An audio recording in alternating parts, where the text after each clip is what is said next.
So we'll start the first panel, India, U.S. Global Uncertainty Shaping the Economy and Unearthing Opportunities.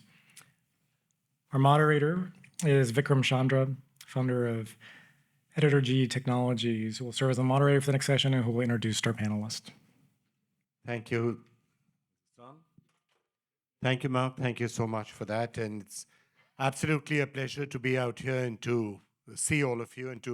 We're going to leave this fairly free-flowing. We're going to try and have a candid discussion on the state of the economic part, in particular, the state of the world, and also the state of relations between the two countries. And I'm going to start off by keeping on the stage Mr. Sunil Munjal and Nikhil. I'm not going to introduce you again because everyone has already heard your introduction. But could I just invite Galina Hale onto the stage, please? There she is. So Galina is a professor of economics at the University of Santa Cruz. She's been also doing a lot of work in sustainability. So great to have you here with us, Galina. You've also written extensively. You're co-editor of, one second, let me just open this up. Problem with the computer, yeah. She's been also doing a lot of work in attracting mainstream finance to climate solutions, with sustainability being particularly important. Written more than 30 articles in leading economics and finance peer-reviewed journals, and is the co-editor-in-chief of the Review of World Economies. Thank you. Thank you so much for being here with us. Kenneth, Kletzer, thank you as well for being with us. He's a professor of economics at the University of California at Santa Cruz. Primary areas of research are international economics and macroeconomics. He's done a lot of work on international finance and has also been looking at the Indian economy particularly closely. He's a founder, member of the research panel for the India Policy Forum, which is a joint project of the NCAER and the Brookings Institute. He's also co-edited volumes on monetary policy for India. So thank you all so much for being with us. Before I get into how the two countries can work together and collaborate and celebrate both their similarities and differences, we are obviously dealing with a challenging period for the global economy. So I think if we could perhaps just spend 4 or 5 minutes understanding from you the nature of the international economy, how it is positioned right now, and what therefore are the choppy seas that we somehow have to try and navigate. Kenneth, would you like to start with that?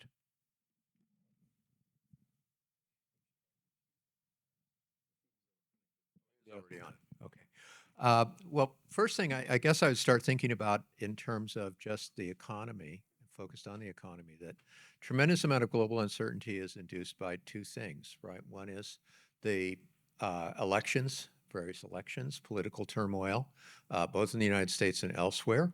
I think that particularly affects trade uncertainty, uncertainty that affects international investment positions, international trade, as well as the decisions that have to be made in a country like India for trade, in particular in the trade of goods sectors.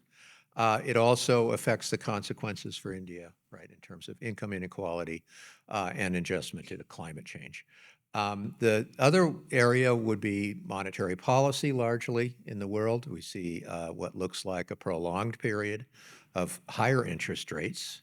We certainly have a good hint, clear hint from the Federal Reserve, clear hint from the ECB, and the BOE seems to be on board as well, that interest rates will be, for the long term, higher than they have been, raising the cost of public debt for not only the United States, but India's 84% of GDP debt. Galina, if I can, would you like to add something to that? And specifically, of course, lots of challenges that have come, whether it's a war, whether it's inflation, which seems to be rising, higher interest rates, look as if they're going to be here for a while. So is it going to be a turbulent period? And if so, for how long? Yeah, so I think there are a lot of challenges, as you mentioned, that we're facing in the near term, medium term. I'm also concerned about their implication to the longer term challenges, and let me explain a little bit. So in an environment of higher interest rates, and I agree with Ken that they're going to persist for a while, and accumulated debt levels from the pandemic, we're facing very restricted government budgets. At the same time, we're facing challenges in meeting Paris climate goals, both in terms of mitigation, but I think more relevant for India in terms of adaptation spending. And it is very hard to push for new category of government expenditures in a situation where your debt levels are high and the interest rates are high, and they're going to remain high.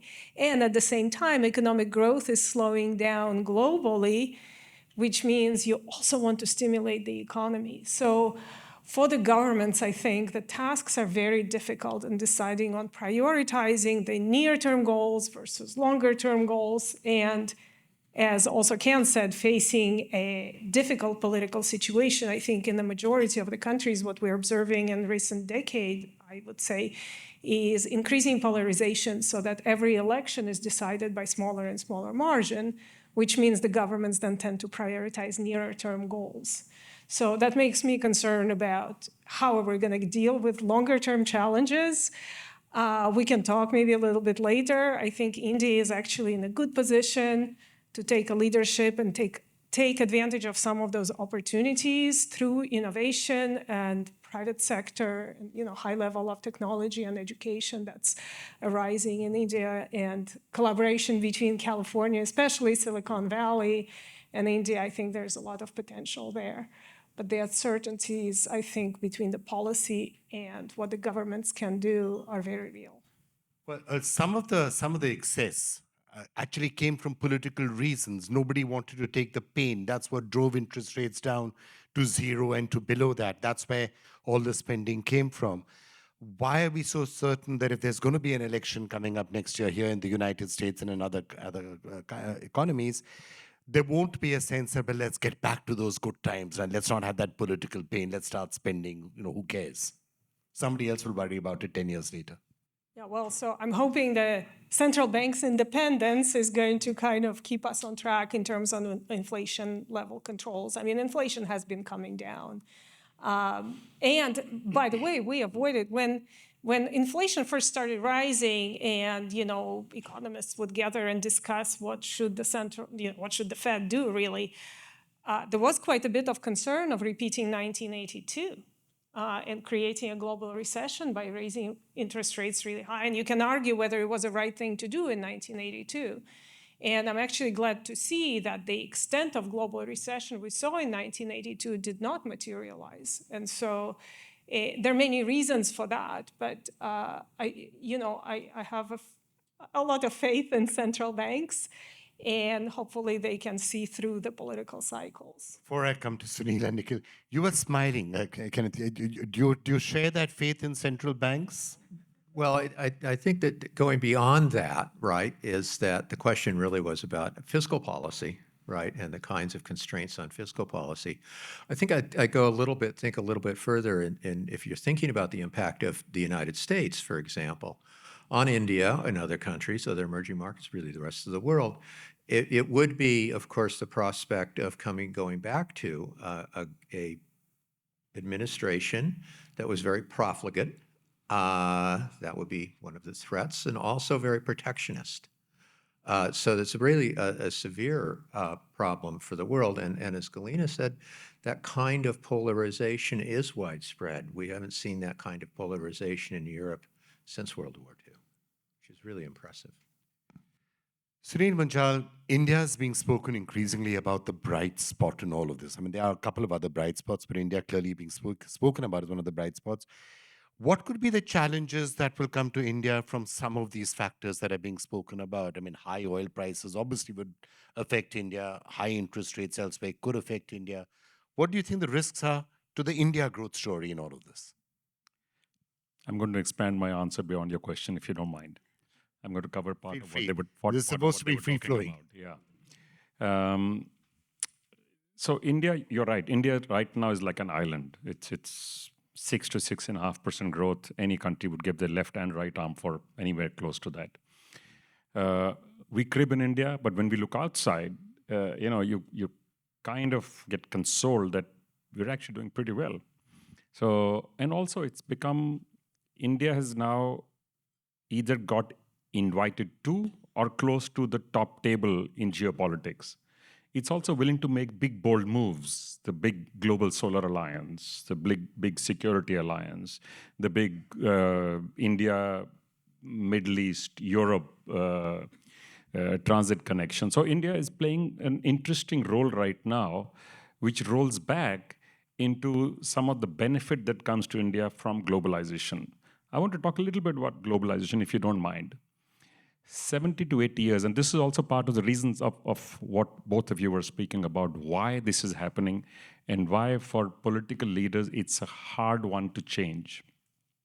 For 70 to 80 years, we followed this market economy model very efficiently, very productively. The entire world has gained from it, especially countries like India gained tremendously.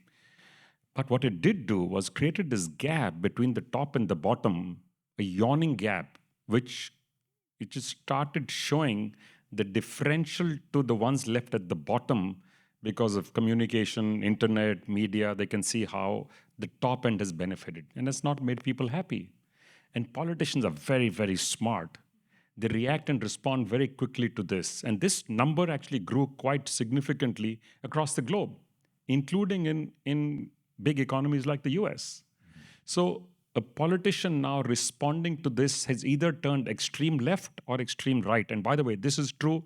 You go across the globe and you will see this, country after country after country. And which is also why it's very hard for them to take some of the decisions which are economically sensible otherwise, because they're not politically sensible from their point of view. They don't get votes. So there is a conflict right now in policy that will get you votes and policy that's sensible and good to do. So we are actually at a very complex place in the world, and the pullback from geopolitics is also part of the fallout. So it's my country first, my jobs first, my people first. So the benefit that was flowing out of the global supply chains is either getting broken or is having to be rebuilt. Now, if we are smart as India, we should play a key role in this. And we have started to position ourselves, at least in manufactured goods. In services, we already played an important role. In manufacturing, we are putting ourselves in the position where India becomes an important and an integral part of the global value chain. If we do that well, we stand to gain despite high prices, both on oil and interest rates. Nikhil, just looking at the situation in India, 6 to 7% growth is there right now. And I think the good news in many ways is that it's actually been fairly secular. That growth rate has been there right from 1991 onwards. In fact, you could argue from even a little before that. Now it's starting to be seen on the ground, because when you're a $3.7 trillion economy and you grow at 6 to 7%, you're adding that much more to the economy every single year. So it's more visible, but that growth has been there. And that growth has been therefore there across political parties, right? Whether it was the NDA or the UPA or United Front, that growth was happening. How sustainable do you think this particular growth rate is for the next 5 years or 10 years or 15 years? Because that might well be writing a lot of at least the future of the planet may well depend on that question. You're very right. I think that's where the sense of confidence of India playing a role in the global economic order really does play out. And it's based on a variety of different facts. This is the first time in living history that India has had a lower inflation rate than the EU, the US, the UK. And this manifests itself in terms of lower cost of capital, in terms of executing projects which India needs. India needs to attract capital, and India needs to deploy capital. But at the same time, you have a demographic change which is happening. The percentage of people who are going to be in the working age in India, which is between the age of 18 and 65, will reach approximately 68% of the population by about 2030, which, where compared with China, it had about 75% of the working age in 2004. It gives you an idea about the productive capacity of the economy. When you talk about the growth rate, not only you will have consumption-led growth in India, but you'll also have fixed capital-led formation. We can't compare with China, but the sustainability of that growth of approximately 6.5 to 7% would mean that between 2023 to, say, 2030, you would have an economy in India which would grow from about 3.7 trillion to about 7.5 trillion to 8 trillion. That additional $4 trillion of GDP it would be the exact amount that the entire European Union would be adding in terms of additional capacity of economic output. And so it's important to recognize the role that India will play in the global context. It's going to be different from the way that China grew, in my opinion, because while you have a more confident India right now, from an individual perspective as well as corporations, the size and scale, as you pointed out, really does matter more. The research and development that is happening now is happening with a more confident individual, which believes that their technology will play a role in global supply chains and global businesses. Just to digress a little bit on the point that Mr. Munjal made about the disparity of income, I think the way that I like to look at India is 3 Indias. You have, on a PPP basis, you have a UK with maybe about 60 million people who have a PPP per capita income of about $45,000 per capita. You have approximately 350 million people who are East Asian, Indonesia, Thailand, which have a per capita income of approximately $10,000 a year. And then you'd have about 900 million people who are on a PPP of sub-Saharan Africa.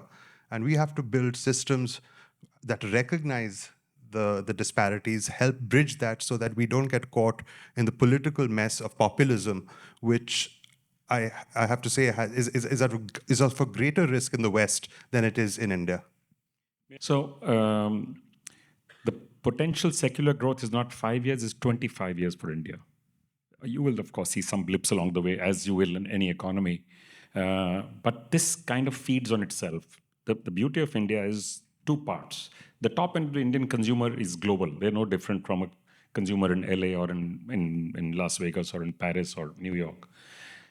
The bottom end today is not consuming, by the way. As that economy is growing, and it is growing, you will create the largest growth market in the world at a completely different price line, but it will be the largest growth market in the world. It's bigger than US, it's bigger than Europe, actually it's bigger than both of them combined. But the interesting one today is what we call Middle India. Middle India is very aspirational. It is the fastest growing middle class in the world today. They want better education for their kids. They want better healthcare. They want better goods to consume, better services available. And they are seeing the availability of it in little bits and pieces. As they get more, they get hungry for more. And so it's kind of feeding on itself. So I think we are in good shape. Unless we trip on something external, which does happen. Nobody anticipated Russia and Ukraine and the impact it would have on the rest of the world. It could be external, it could be internal. We'll have to see what exactly potentially does it. Let me just start getting in the theme of collaboration, because that's what this conference is about, U.S. India collaboration and partnership, and how the 2 countries can work together on some of this. And let me start perhaps by bringing in, well, not the elephant in the room, but the dragon in the room, which is, to what extent, in your view, is all the talk of collaboration and cooperation and partnership, whether it's at the government level or at the strategic level or company-to-company level also, to what extent, Kenneth, do you think this is being driven by the China factor, that for both the US and India and other countries, there's an imperative to try and find a way out of the entire dependence that the global economy seems to have built up on China over a period of time? And that's a bet which may not have worked all that well. Okay, well, I'll start with it. I think everyone else will pick up on it. One of the things that India would look forward to, right, is competing with China. And one of the places where, think about India as maybe being laggard, also thinking about distribution and growth in the future and reaping any dividends from the demographic bubble, right? Each of those, I think, really have to do with, a lot of it has to do with the low productivity and low skilled industries. That's been laggard. That's something to really pay some attention to. I think that's national, but it intersects with international trade, right? But it's one of the places where India has not done particularly well. India has a tremendous amount of growth in some industries. There's small transport in particular, for example. Apparel is another one. But less so much less so in agriculture, other than rice exports. And you see sort of those kinds of things that would be returns to the poor, and where there might be returns to well, not so much access as quality of education for that half of the population. That is for urban and rural. I think that's really important. And so cooperation, I think, is largely at a policy level, right? And at an investment level. Access to investment. One of the things that's really important in India is easing credit constraints for firms. A lot of that easing of credit constraints has actually come from foreign capital. But do you think in the US also there is that imperative to try and diversify away from China in this areas like supply chain, and is that playing a major factor in this? It's really hard to say about India. I mean, it's sort of thinking about India's ability to engage in global value chains, right? Increasingly important in international trade, has been somewhat limited, right? They had an opportunity with the U.S. tariffs on China, Chinese tariffs on the United States, and there wasn't any increase in exports, no notable increase in exports to the United States. That was offset by the tariffs imposed on India, partly, and the and of course the elimination of GSP for India, the preferences. One of the ways of sort of looking at that then is, did India take advantage of an exports into China? And there's none of that. So I don't think China represents a very strong market for India except in intermediate goods in the future. But again, having not taken advantage of that. The net result of the trade war was, in fact, that India expanded its exports to the rest of the world, not to China and the US. And that huge expansion into the US came from countries like Vietnam and Mexico. So there's a lot to go on how do firms find their way into the global value chains. And one of the, just information at the firm level, ways of providing that information, cooperation with foreign firms, right? I think a lot of that might be in the private sector. Finding out in particular, right, how, what does somebody want? What quality of product do you want? That's incredibly important. And it's also the thing that I sort of think of, just comes to my mind first about entering global value chains, right, getting into trade, is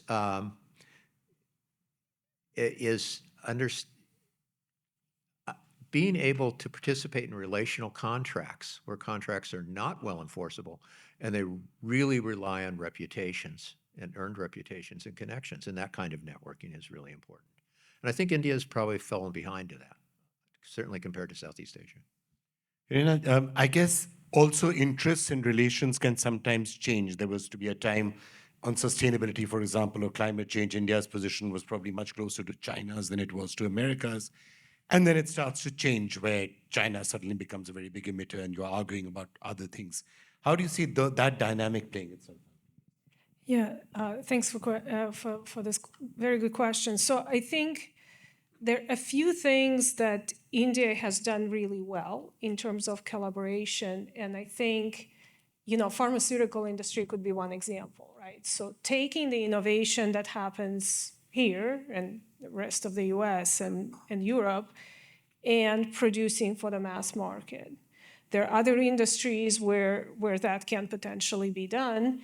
And, China has done this with solar panels and e-bikes, and now the world is flooded with cheap solar panels and e-bikes, which I think is a good thing.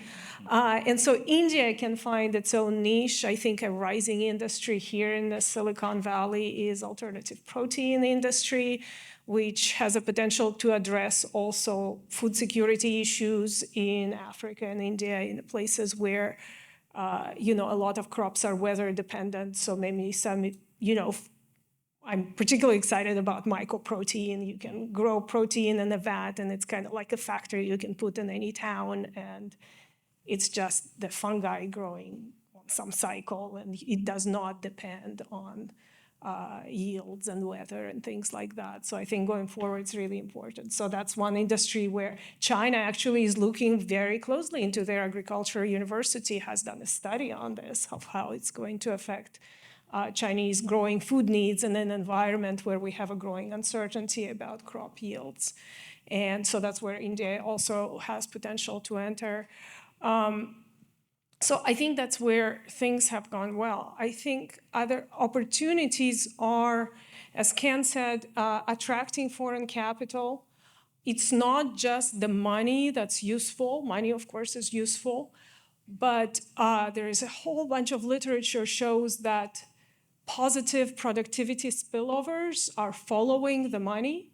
They're following foreign direct investment. And again, something could be learned from China experience. They have intentionally attracted foreign direct investment, and that spilled over into labor productivity, innovation, and export quality in China. I wrote a book about that like 20 years ago.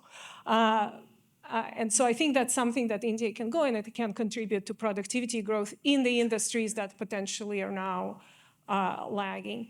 Another thing to think about is kind of where is India heading in terms of industrial composition and export composition? Obviously, as a large economy, as you were talking about, India can kind of be a closed economy because there is domestic demand and India can pretty much produce everything. But in terms of exports, as economies develop, they tend to move up the profitability chain, if you will.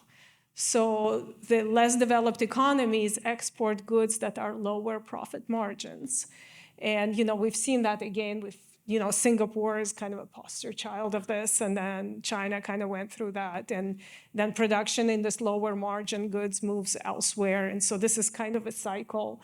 And I think for India to have maybe some intentionality on supporting the industries have a higher potential for technological spillovers for domestic consumption as well as for moving up to higher profit margins. Because what's happening now, the collaboration, I think, is nice, but it's not very even in the sense that a lot of profit is extracted by foreign-owned companies, right, through outsourcing, offshoring. And again, once the goods go off patents, that's when India steps in. But once the goods go off patents, the profits drop. So thinking about how to maintain that profit margin that would allow domestic capital to accumulate and reduce reliance on foreign capital as well. Sunil, you may well have a situation, if you look at virtually any projection, starting 2028 onwards, India, China, maybe in the other order, India, China, the USA, the three largest economies. So how do two of them work together? If you had to make a strategic blueprint for how India and the US could work together on the economic front, what would that blueprint look like to you? First, I want to reiterate the point you were just making, that India can learn from China experience. We don't need to compete with everything head-to-head with China. Frankly, there's no need. There's enough room for both, and there's enough room for both to grow. And India and the US offer an interesting possible set of possibilities of partnerships where both end up benefiting from it. I was mentioning a little bit earlier, one of the things India has recognized is the need to train and skill people who are going to go out of the country in any case. So there are a number of new opportunities which were never considered opportunities earlier in India. The advent of the electronic hardware industry, if the 2 or 3 fab facilities India is talking about come up in the next few years, the single largest manufacturing industry in the world is the electronic hardware industry. And India is increasingly not just a large consumer, it can be a large producer and a supplier to the world as well. At this moment, a lot of the work we are doing is actually assembling. We make phones, but a lot of the what goes in is actually coming from overseas. So the opportunity is pretty immense. So which is why I'm not negative about some of the problems. By the way, the problems you mentioned are real, but within them is the opportunity for us to take benefit of. And it is no doubt the government today, the Indian industry today is a little bit more both aggressive and forward-looking on taking advantage of the situation globally. And where India sits right now. US recognizing India's position in Russia and this war with Ukraine was a case in point. It recognizes we don't like this, but we accept it. Okay, let's still continue to work in other areas. I think this is going to be a two-way street, which allows both sides to, as I said, not just focus on the commonalities, but also accept differences and despite that continue to grow. Nikhil, if you had to sketch out a blueprint? to understand, I principally believe with what was said earlier that we're entering into a phase of higher interest rates globally, which is sort of the environment that India has lived in for a while. And I think the value addition that India will provide on the global stage from research and development, primarily led by a diaspora, which is increasingly looking to contribute back, but also a talent pool which is increasingly looking to stay back in India, will lead to IP development, which will be global in scale and global in outlook. And I think that India will play a greater role in that. It's going to be small to begin with, but increasingly over the next 20 years, it will play a much more significant role. When we look at areas of collaboration and shared interests on the geopolitical side, and with China, which you brought up earlier, defense comes to mind. But defense is really not the largest fixed capital spend between both countries. But in terms of, there still exists gaps, even though we may consider ourselves to be trusted partners. I know that India is not part of AUKUS, which is the nuclear submarine program, which has a different level of understanding between the United States, Australia, and the UK, where maritime security is one of the primary concerns that India has in the Indian Ocean versus a more aggressive and expansionist China. And when we combine that with the economic trade deficit that we have with China, it is a direct concern in terms of how we view our neighbor. The US shares it in a different context in terms of great power rivalry.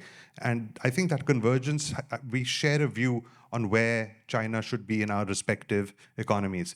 From a perspective of trade flows, we are dependent. There's no way we depend on China equally as much as the US depends on China from a supply chain perspective. But increasingly, I would believe that there would be a recognition from consumers to move away as well slightly. And over a period of time, China will become more expensive as a supply chain base. Collaboration, I think, on the healthcare side is one of the areas which has immediate and potentially very large direct impact to citizens. India currently has approximately 1% of its GDP spent on healthcare, while the US may have about 20%. That may be too high.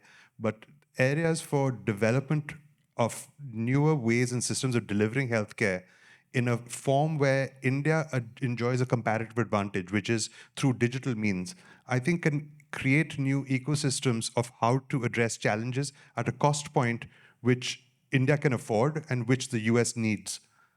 So I think that we're coming into an area of... You can actually extend that to multiple other areas. Is the technological development which has taken place in US and continues to take place, and the ability of India to translate this into low-cost solutions, much lower-cost solutions to address, again, a large audience. To the point Ken made earlier, I think impact investment, the interesting thing was 95% of funds for impact investments in India were coming from overseas, a large portion of it coming from the US. That has changed in the last 3 years itself. India is now making up about 30% of that from 5%, and it's growing. So as you start addressing the bottom of the pyramid, you have to be innovative in your solutions, and that does need presence on the ground. US cannot do it by itself. So the combination of Indian and US ideas and implementation coming together offers enormous opportunities. Again, the obvious ones, and defense, by the way, is a large industry. You can't write it off as not a large industry. It's a huge industry. No, it is a large industry, but the fact is that collaboration will happen more from IP perspective rather than trade. I think India has a very concerted strategy towards building India for India, and at the price point of India.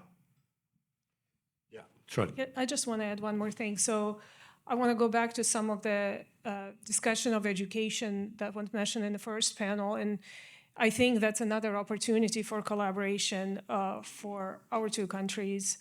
And I think, there is a very high potential, again, people going back to India, people receiving education here going back to India, including academics able to teach in Indian universities. And I think the type of collaboration also needs to evolve to more equal collaboration as opposed to, US universities are teaching Indian students. It's not the best kind of model. The best model is when there is a two-way collaboration in terms of teaching as well as in terms of research, because I think the intellectual potential, the human capital potential in India is enormous.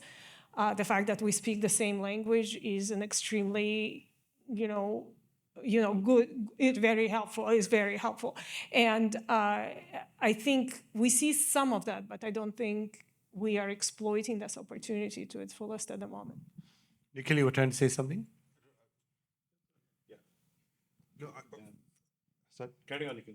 No, I think that from a perspective of education, there exists enormous possibility of leveraging the connect that the countries have from a people-to-people basis, and I think that you're already seeing that be delivered on the ground.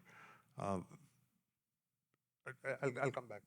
Right. Just to take this point forward to Just that. just a quick point about education is thinking about where the big impact of education is that cooperation, right, as Galina was saying, in education is extremely possible, and particularly focuses on technological innovation, that kind of education for what are at least that middle. But I would think that there's a lot to be said about, as raised in the first panel, is that the wealth distribution, income distribution is something to be really aware of. And I think for people in the point at the elite, that is in the industries, not just in government, but particularly, and maybe even more so in the private sector to be fully aware of, is that education really is lagging for that half of the population. And a large part of that lag actually has to do with incentives for just showing up, absenteeism, things like that. So I think that some of that focus, there may be areas of cooperation that go more broadly into innovations in education. Just wanted to talk about that. Now, if you got two countries separated by as much distance as India and the US had, 10 years ago, 15 years ago, maybe 20 years ago, you would have said, how is it even possible for them to collaborate that much? Like for teaching, having to go back and teach as opposed to teaching from here. But it's a different world today, right? And after the pandemic, it's even more different. You could be teaching at a university in India via Zoom from here and vice versa. You could have that constant interaction. And it certainly helps if I look in the room around us and if you look at, we've been doing tours of all the top places in Silicon Valley, the number of Indians they are there, the number of Indian CEOs they are there, those connections are there. So it's not that difficult to do the connections now in the virtual world. In fact, that distance could almost be an advantage because in research, for example, it can become a 24-hour research cycle where the two teams are actually working together. So do you think that the problem of distance may soon start to disappear, and as a result, cooperation can be put on an exponential track? 100%. I'm thinking, yeah. Okay. Our former student, Anirban Sanyal, is now working at the Reserve Bank of India. We're working on a couple of projects together. It's very efficient. I'm doing my part, and he wakes up and does his part. I mean, and it's never an issue of, setting up a meeting. I've given multiple webinars for Indian audiences, and, we had here in UCSC at the Caffeine Center, we had Indian speakers for our webinar. And I think it's already happening. I think that's not a potential. It's just a matter of exploring that. Yeah. Sunil, you agree with that? Actually, that problem of distance could start disappearing as we become more and more virtual, and as more and more it becomes digital technologies and digital innovation, or digital infrastructure for that matter, and those become the defining and important aspects of the global economy. You can do it. You can collaborate much more closely than you could ever do in the past. Actually, INSEAD showed that to us many, many years ago, by the way, by setting up a campus in Singapore and teaching classes together. We tried this in ISB. In our university, we do this. We have lectures taking place in the US, teaching our classes, and also in other countries. We also have academics from these countries visiting India to teach classes physically now. Both things are happening. And some of them actually happy to come back. We have some faculty with us from MIT, from Imperial, from Oxford, from a whole bunch of places actually who've come back and are living on campus and teaching there. So I think this is an increasingly growing tribe who also want to be experimental. They also want to learn. It's an amazing learning. It's not just one way. For students here to be sitting in the US and only being exposed to US is not enough. The world is not only the US. But They have to go out because in this changing world, it's important to understand how things are in Eastern Europe, how it is in Asia, how it is in India. I think it'll be a fantastic opportunity to grow this. I don't think distance is as much of a problem as it was. In this digital world and a highly aspirational Indian polity, you have the MTV effect. Everyone looks to the US from an aspirational perspective, from a lifestyle perspective. They don't really look at Russia from a lifestyle perspective. So you do have Indians who understand the US very, very well. Does it work the other way around? I don't think so. They could There's be. yoga, there's food, Well, I mean, but that's that. I think yoga may be Bollywood. to 5% of the population. I mean, it Look at the number of CEOs of Indian origin out here. Now, cricket, they're watching cricket. The CEO of Microsoft like watches cricket before he watches anything else. Yeah, we may be missing a match right now. I don't know. But, No, we timed this very well. There's no but cricket match. I think one thing that we missed out, as was pointed out initially, in this world of uncertainty and the transitions that we're going through, the biggest one is climate. And I think that it's very important to recognize that we have to collaborate on that. We face different problems. We need different adaptation strategies for India. India needs to increase its per capita energy consumption. And that has to happen in a sustainable manner. We can't do it the way China did it. We can't be setting up coal-fired power plants. But at the same time, we need to address our genuine energy needs. How do we do that? We need science and technology, but more than anything else, we need capital. And we need to do it in a much more sustainable manner. And I think we're trying to approach it that way. And we have to have open and frank dialogue. There will be areas that we disagree. There will be areas where we're both competing for the same resources. But I think that if we open it, if we have the dialogue with trust, which I don't think existed with the dialogue between China and the US, you could make meaningful change. And I think India needs to prove a new form of development, because otherwise Africa will not be able to succeed. So the world needs India to succeed, actually. You want to add something on that, on sustainability? Galina, if I can ask you. On sustainability? Oh, 100% true. And I think that's where it's crucial that US students and researchers go to India and spend some time there, because you cannot come up with solutions without a local context. Especially Zoom is not enough for this. Zoom is not enough. You need to see the cultural constraints. You need to have feet on the ground. You need to meet people. You need to develop these relationships. And so I think Zoom is great because it facilitates certain stages of collaboration. But absolutely, we need to have American students spending a year abroad in India so that they have an understanding of the challenges that India is facing and get interested in solving India problems, because they're not the same as US problems in terms of climate adaptation. All right, I think we're approaching the end of time. So Chancellor Larvi, I think you may want to have a Bollywood. By the way, she's ahead of the curve. At lunch, she asked me, how can we get more students into internships in India? So she's genuinely thinking ahead. Kenneth, last words from you. Well, I think I'll take a different tact, which is a more global level. One of the things that we've seen with dealing with climate change is an inability of countries to cooperate with one another. And one of those proposals that's out there, it's been out there for a long time actually, which is climate clubs, which is the idea that some countries can cooperate together. I think that if we thought about countries you'd like to see cooperating together, of course, China and North America and Europe would be wonderful.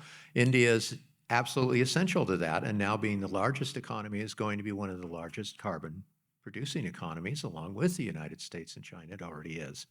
And I think that's an important opportunity for the United States, and that can start at a level of a university, and universities that start at the level of that as we grow towards the kinds of things that are more formalized and larger. Sunil, if I can get you to just sort of wrap up this session for us, because obviously, as we began by saying, the situation in India also needs to be communicated to some extent. Some of the things that used to be viewed as the big problem out there in India, like infrastructure. Oh, there'll be no power and there are no roads, and what happens if the electricity goes off, and what about logistics? Those have almost dramatically stopped being problems. In fact, in areas like digital infrastructure, India is ahead of the curve, one of the best in the world. So as that changes, then other problems sometimes come up. What would be your final thoughts on that? The problems and the solutions going forward and how we can collaborate. So first, we have to recognize the problems are real. A number of them are real. Some of them are fixable by policy. Some of them purely by attitude.